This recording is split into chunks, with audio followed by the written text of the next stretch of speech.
Reimagining Success, Episode 19. You're listening to Reimagining Success, the podcast where we help you reimagine your future, designing a life and career beyond the 9 to 5 that allows you the freedom, flexibility and fulfillment that you've been dreaming of. I'm your host, Anna Lundberg. Now, let's get started on those dreams. Hello everyone and welcome back. So in last week's episode, we took a look at some of the less glamorous aspects of running your own business.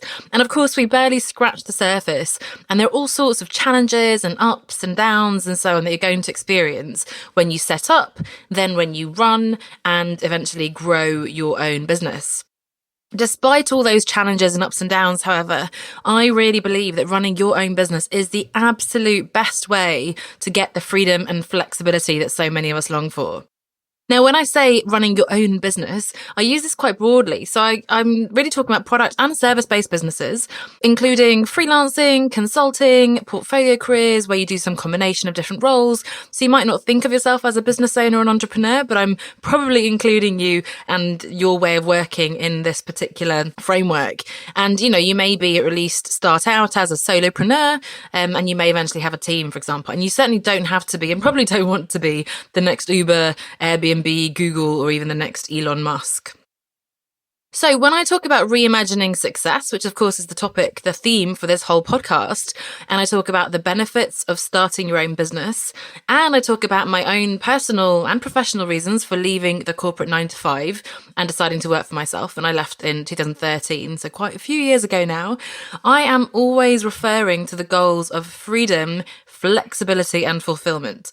Now, apart from the fact that I do like a good bit of alliteration, so the F's are very appealing to me, but I really find that these three F's are concepts that generally appeal to most of us. Now, yes, they mean different things to different people, but I think a lot of us, and perhaps you who are listening, really do long for that freedom, flexibility and fulfillment. And we'll talk about why that is. And most importantly, as I said, I really believe that these three things and many other things can best be achieved when you create your own business. So let's look at each of the F's in turn. First freedom, then flexibility, and then fulfillment. And starting with freedom, I really think that the pull towards freedom is innate in all of us as human beings. In modern society, I think what we've generally experienced in our lives to date is quite different, unfortunately.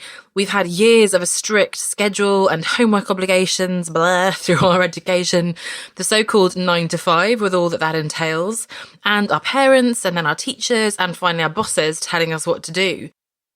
We feel there's no escape from that because, of course, now we have a mortgage, we might have young children to take care of, not to mention we have a sense that there's just nothing else we know how to do. We've been in this career for the last 10, 15 or more years. What on earth could we do instead? So there's the challenge of how could I afford it and what could I do and so on, the confidence issue and many other challenges.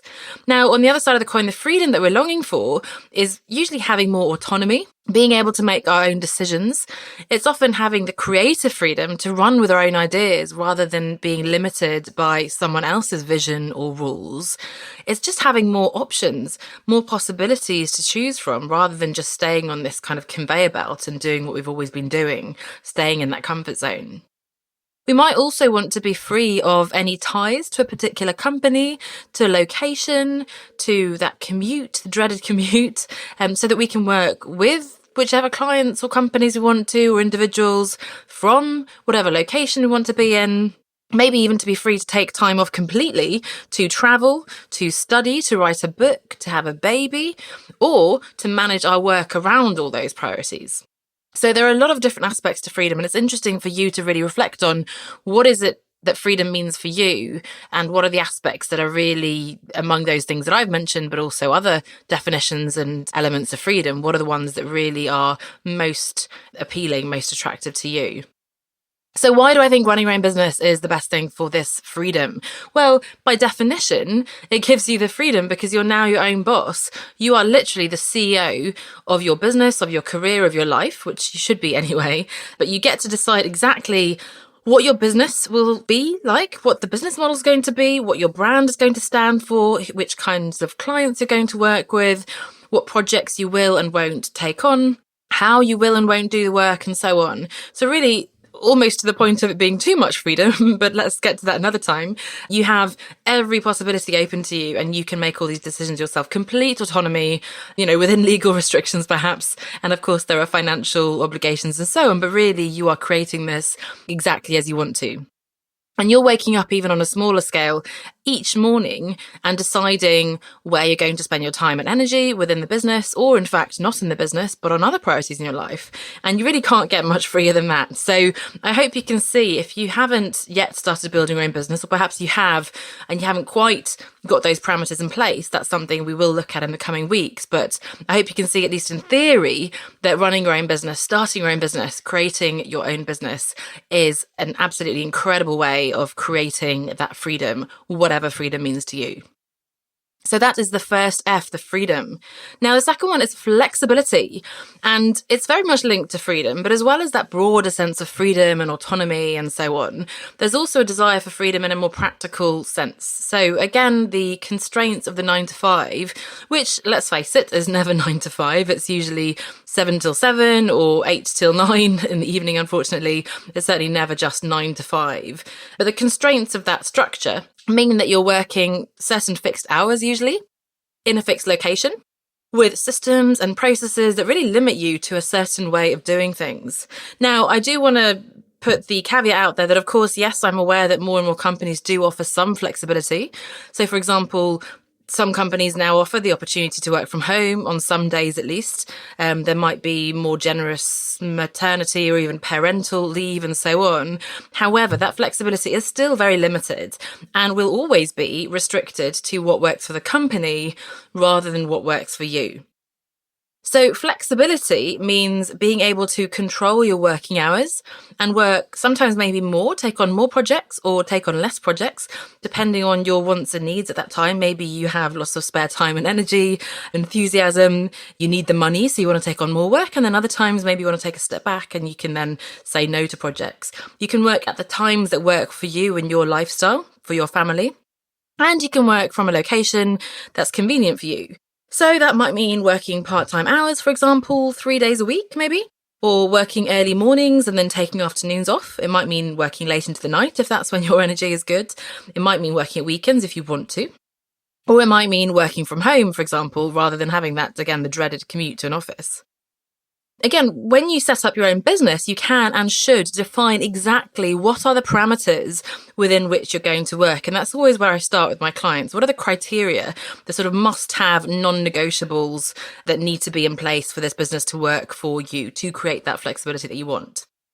So questions like, how many days and hours a week do you want to work? Do you want to work from home, which a lot of us do, or are you happy to, and you actually want to, travel to different locations, clients' offices, either locally, regionally, nationally, internationally? That could be something you do want to do. It could be something you don't want to do. So get super clear on that. What are the other important priorities in your life? And what does your business need to look like in order to support those other goals and focus areas? So again, young family or travel, other hobbies, whatever it might be.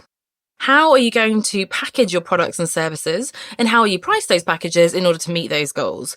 Obviously, so you can see it's a range of questions from really the logistical parameters of your day-to-day routine to the actual pricing and packaging of the business products and services themselves. So lots of questions to consider. And true flexibility, of course, really means that you're able to make adjustments as you go. And again, you absolutely can and should do this as your business grows, as you evolve, and your priorities may shift. So as much as we can define these criteria up front, they can and will evolve with time, and that's absolutely fine. And so freedom, flexibility, and finally fulfilment. Now, while freedom and flexibility are very important, I would say that most of us don't want to give up our professional ambitions, the intellectual stimulation of an interesting job, or the sense of doing something meaningful with our work. So, I have clients and I've got people in my book, Leaving the Corporate 9 to 5, where I share stories of people who have quit their jobs to create this freedom and flexibility. A lot of women in particular have said, when they had their young children, they really wanted to find something, some part-time work that let them have the time for the kids, but also have that intellectual challenge. And it was very difficult to find that in a job. This is also why people who win the lottery, or in fact, people who are diagnosed with a terminal illness, for example, tend to keep working, even though they don't have to. On the other hand, unfortunately, this deeper meaning or purpose or fulfillment is often lacking in a corporate job, where we don't necessarily feel connected to the end goal. And especially as we get older, I think we start to look for ways in which we can give back to the community, we can make a difference, we can leave some kind of legacy behind. And we don't want to just be doing PowerPoint presentations and meetings and helping rich people get richer and so on. Now, finding fulfillment in our work gives us that sense of purpose, direction, a reason for getting out of bed in the morning. It makes the challenges seem less, and we talked about, the reality of running your business last week again, and they become less important when we really see the bigger picture, again, of that difference that we are making in the world, the impact we're having. Somehow, that actually gives us more energy and drive, however demanding the work might be. And to be honest, finding that meaning really is the ultimate goal that I think that we all strive for. It's the meaning of life almost. It's the very top of the pyramid of Maslow's hierarchy of needs. So starting a business actually automatically creates that sense of purpose because you are going to be continually pushing yourself. You will be setting new ambitious goals. If you're anything like me, you'll be very self-motivated, constantly setting the bar higher. And because it's so new, even though you can bring lots of transferable skills and experiences and so on, you are to some extent starting in a very new environment and you'll be moving up a very steep learning curve. But more than just those automatic benefits, the purpose that comes literally just from the very fact of starting a business, you're creating your own vision, you're devising your own business model and deciding which skills and strengths, which values, which goals you're going to be focusing on. And if you haven't done this yet, you cannot imagine how fulfilling it is to be your own boss, to see the fruits of your labour when you know you've worked really hard, and especially when your results are so directly linked to your own decisions and hard work. In a bigger company, it's the team, it's the structure, the processes and the resources of the company. And yes, I've done a good job and we've achieved this result, but it's very different when you really are the driver and it's completely a result of you and your incredible input and ideas and energy. So starting your own business gives you not only that very appealing and maybe sort of a little bit hippie sense of freedom and practical flexibility, but it also gives you this really deeper feeling of fulfillment, that so important sense of deeper purpose and drive and meaning. Now, of course, to experience this freedom, flexibility and fulfillment for real, you are going to need to set up your business in the right way. And again, you may have already started your business with these F's in mind, and you may not quite be experiencing that yet, or you may be dreaming of this and you may be worrying, okay, but how on earth do I go about creating that in a practical sense? And that means setting up your business in the right way from the big picture vision. Again, being super clear on those criteria, the parameters, choosing the right business models, the really sort of important fundamentals, the strategy and so on, but also right down to actually managing the day-to-day of how you run your business. So it might be outsourcing certain things, it might be managing your time, leveraging time to create, let's say, for example, group programs rather than working one-on-one, creating systems and automation, finding ways to make sure that you are getting that freedom, flexibility while also getting the fulfillment. And the good news is, of course, we are going to be looking at how you can do just that in the coming weeks. So lots of topics coming up in terms of getting the right business model, again, creating those systems, outsourcing, leveraging your time, getting the finances in place, and so on. So hopefully this week was a bit more positive than last week when we looked at the day-to-day reality, the challenges of running your business. I also hope that you're convinced, if you weren't already, that really, or beginning to think about at least, how starting a business could be the absolute best way for you. Yes, you, because the rest of us are not special, I can assure you. I was never particularly entrepreneurial or anything like that. It's not a different species. So you, just like I have, can absolutely create your own business. And you can see that this is the thing that can and will give you that freedom, flexibility and fulfillment, again, if you manage it correctly. So speaking of managing correctly, if you're looking for a mentor who is a few years ahead of you to coach you through the transition out of the corporate 9 to 5 and into running your own business, then do get in touch to get started with a clarity call with me. So you can apply for that at onestepoutside.com/clarity call, onestepoutside.com/clarity call. And I'd love to chat with you about how you can begin to take those steps out of the 9 to 5, begin to envision what your business might look like, and then of course put in place the practical steps to actually get there. But again, in the next few weeks, we'll be already looking more at some of those practical steps, some of those pieces of the puzzle. So do keep following. Come back and listen to next week's episode. Of course, you can subscribe if you haven't done so already to the podcast to make sure that you get each of the latest episodes. And don't forget, you can also hop on over to the blog if you like to read rather than just listen as well. So have a look at that at onestepoutside.com/blog. Thanks so much for listening, and we'll be back here next week. Bye for now. Do you feel like you're just not where you want to be professionally and you're ready to reimagine a life and career outside of the corporate 9 to 5?